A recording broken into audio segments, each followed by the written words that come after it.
Wait பண்ண மாட்டாங்க, pickup பண்றாங்கன்ற மாதிரி நான் சும்மா நினைச்சுப்பேன் என்னோட ஒரு 5 வருஷத்துக்கு முன்னாடிலாம். இப்ப நான் பிஸியா இருக்கும் போது தான் தெரியுது அதனுடைய கஷ்டம். அதனால நானுமே பேசிட்டு போக வேண்டிய கட்டாயத்தில் இருக்கேன். அது ஒரு மாதிரி அநாகரிகமா இருக்கு. பட் இருந்தாலும் ட்ரை பண்றேன். நான் 11 மணிக்கு ஏடிஜிபியோட மீட்டிங் எனக்கு கொடுத்துருக்காங்க. அவர் 2-3 நாளா நம்ம கேட்டு இன்னைக்கு தான் கிடைச்சிருக்கு. ஸோ தப்பா எடுத்துக்காதீங்க. இது ரொம்ப எனக்கு என்னன்னா ஒரு நல்ல விஷயத்த சொல்லியிருக்காருன்னு நினைக்கிறேன். ஒரு விஷயத்த பண்றதுக்கு முன்னாடி சிந்திச்சு செயல்படணும்னு சொல்லுவாங்க இல்லையா. நம்ம டே டு டே லைஃப்ல எல்லாருக்குமே இதை நம்ம பேசாம இருந்திருக்கலாமே, இல்ல இதை நம்ம சொல்லிருக்கலாமே, அந்த யோசிச்சு செயல்படுறதுக்கான விஷயமா தான் இதை நான் பாக்குறேன். வணக்கம்.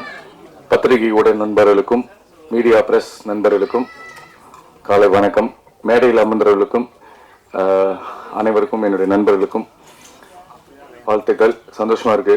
ரியோ சொன்ன மாதிரி தம்பி நீ கிளம்புறா ஷூட்டிங் பாவம். எனக்கு இப்பதான் தெரியுது சில பேர் வருவாங்க டக்கு டக்குன்னு பேசி முடிச்சுட்டு போகணும்னு நினைப்பாங்க. அப்ப நான் நினைப்பேன் இதோ வெயிட் பண்ண மாட்டாங்க, பிக்கப் பண்றாங்கன்ற மாதிரி நான் சும்மா நினைச்சுப்பேன் என்னோட ஒரு 5 வருஷத்துக்கு முன்னாடிலாம். இப்ப நான் பிஸியா இருக்கும் போது தான் தெரியுது அதனுடைய கஷ்டம். அதனால நானுமே பேசிட்டு போக வேண்டிய கட்டாயத்தில் இருக்கேன். அது ஒரு மாதிரி அநாகரிகமா இருக்கு. பட் இருந்தாலும் ட்ரை பண்றேன். நான் 11 மணிக்கு ஏடிஜிபியோட மீட்டிங் எனக்கு கொடுத்துருக்காங்க. அவர் 2-3 நாளா நம்ம கேட்டு இன்னைக்கு தான் கிடைச்சிருக்கு. ஸோ தப்பா எடுத்துக்காதீங்க. இந்த டீமோட ஹீரோ தான் என்னை இன்வைட் பண்ணாரு, மகேஷ். எனக்கு தெரியும், ஒரு 2-3 ஈவெண்ட்ல மீட் பண்ணிருக்கோம். நல்ல ஒரு கடின உழைப்பாளி. எப்பவுமே பாசிட்டிவா இருப்பாப்ல, ஜெயிக்கணும்னு நினைச்சிட்டு அந்த ஒரு வெறியோட இருப்பாப்ல. இவருடைய தூக்குத்துறை நான் பார்க்கல, பட் இந்த இது பார்த்தா ரொம்ப நல்லா இருக்கு. ஸ்கிரீன் பிரசன்ஸ் ரொம்ப நல்லா இருக்கு ரமேஷ். சில இதெல்லாம் பார்த்தா கார்த்தி நம்ம ஞாபகம் வந்துச்சு எனக்கு. So all the very best. அம்மா பிராமி பத்தி சொல்லவே தேவையில்லை. அவங்க ஒரு எக்ஸ்பிரஸ் கியூன். நான் இங்க வந்ததுக்கு அப்புறம் தான் பார்த்தேன். நான் 2-3 ஈவெண்ட்ல நானும் அவங்களும் போயிருக்கோம். அப்ப நான் ஃபர்ஸ்ட்ல நான் நோட் பண்ணது என்னன்னா, அவங்களுக்கு ஹியூமர் சென்ஸ் நிறைய இருக்குங்க. ஆமா, ஒரு பெரிய டைரக்டர்ஸ் யாராவது நீங்க ஹியூமர் சப்ஜெக்ட்ல அம்மா நீங்க நினைச்சு எழுதலாம். எனக்கு இப்போ வரும்போது என்னங்க லேட் ஆயிடுச்சு, ஃபங்க்ஷன் ஸ்டார்ட் பண்ணுங்க, நீங்க தானங்க ஹீரோயின் கேட்டாங்க. ப்ரோ நான் தண்ணிக்கு போட வந்தேன் ப்ரோ, எனக்கு இதுக்கு சம்மந்தம் இந்த மாதிரி சும்மா கவுண்டர் கொடுத்தாங்க. அந்த எக்ஸ்பிரஷன் அந்த ஹியூமர் சென்ஸ் ரொம்ப நல்லா இருந்தது. அதே மாதிரி கோயம்புத்தூர் ஒரு ஈவெண்ட் வந்தப்போ கூட ஒரு பெரிய ஒரு பேனிக்கான சிச்சுவேஷன், நல்ல பெரிய லெகங்கா மாதிரி போட்டுட்டு அவங்க ஃபேஷன் ஷோ வரணும், அதெல்லாம் பண்ணணும். இருந்தாலும் ஒரு டென்ஷன் இருக்கு. அழகா எல்லாத்தையும் சிரிக்க வச்சு ஒரு பெரிய ஒரு கேலப்பிங் ஆக்கிட்டு போனாங்க. ஸோ டைரக்டர்ஸ் அம்மா பிராமி சூப்பரா அவங்க ஹியூமர் பண்ணுவாங்க. அண்ட் டிரெக்டர் நான் ஒரு 3-4 டேஸ் முன்னாடி பார்த்தேன். யாருன்னே தெரியாம வேற ஒரு ப்ரொடியூசர் தினேஷ் மீட் பண்றதுக்காக போயிருந்தேன். அப்ப அங்க பார்த்தேன், இங்க பார்த்ததுக்கு அப்புறம் சந்தோஷம். ரொம்ப ரொம்ப நல்லா இருக்கு. ஐடியா ரொம்ப ரொம்ப நல்லா இருக்கு. என்னன்னா இது ரொம்ப எனக்கு என்னன்னா ஒரு நல்ல விஷயத்த சொல்லியிருக்காருன்னு நினைக்கிறேன். ஒரு விஷயத்த பண்றதுக்கு முன்னாடி சிந்திச்சு செயல்படணும்னு சொல்லுவாங்க இல்லையா.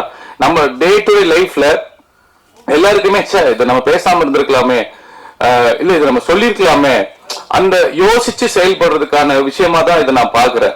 அந்த ஒரே ஒரு விஷயம் தான் எனக்கு அந்த ஆரம்பத்துல இவன் யாரு ஷார்ட் டெம்பரா, இவன் கிரிமினல், அது மட்டும் தான் எனக்கு கன்வே ஆகல. மற்றபடி அமேசிங். அந்த எடிட்டிங் சூப்பரா இருந்தது, உங்க ஐடியா சூப்பரா இருந்தது. கண்டிப்பா நீங்க இதை படமாவே பண்ணலாம். இந்த கான்செப்ட் இந்த டீம் என்கரேஜ் பண்ண ப்ரொடியூசருக்கு என்னுடைய மிகப்பெரிய நன்றிங்க. இது பெரிய விஷயம். ஏன்னா இன்னைக்கு நான் திரும்ப சொல்றேன், இங்க இண்டஸ்ட்ரியில டிஜிட்டல் ஆனதுக்கு அப்புறம் நிறைய பேர் ஈஸியா பிலிம் மேக்கர் ஆயிடுறாங்க. ஆனா இந்த இண்டஸ்ட்ரியில நிறைய கோ டைரக்டர், அசோசியேட் டைரக்டர் 15 வருஷம் 20 வருஷம் கஷ்டப்பட்டுலாம் இன்னும் கஷ்டப்பட்டு தான் இருக்காங்க. அவங்களால பொருளாதார ரீதியாவே ஒரு ஷார்ட் பிலிம் பண்ண முடியல, ஒரு ஆல்பம் பண்ண முடியல. அப்படி இருக்க சூழல்ல நீங்க பண்றது இட்ஸ் பிக் திங். நீங்களும் பெரிய படம் பண்ணி நிறைய பணம் சம்பாதிக்கணும் வாழ்த்துறேன். அண்ட் பண்றதுக்கு முன்னாடி ஒரு வாட்டி கேட்டுக்கோங்க, ப்ரொடியூசர் கவுன்சில் ஒரு அட்வைஸ் கேட்டுக்கோங்க. இந்த படத்துல வைரமுத்து சார் சொல்ல தேவையில்லை, G Prasad, Naresh, music super sir. ஒரு மெலடியாவும் இருக்கு, ஒரு பீட் ஃபுல்லாவும் இருந்தது, ஒரு மாதிரி ரிதமிக்கா இருந்தது. ரொம்ப என்ஜாய் பண்ணி நம்ம ஒரு அழகா கேட்கிற ஒரு மூடு, அதுக்குள்ள ஸ்டோரி. நரேஷ் சார் சொல்லவே தேவையில்லை.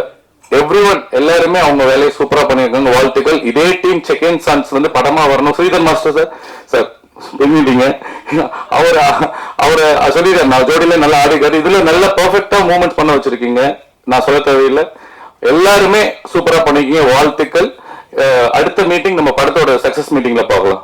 நன்றி, வணக்கம்.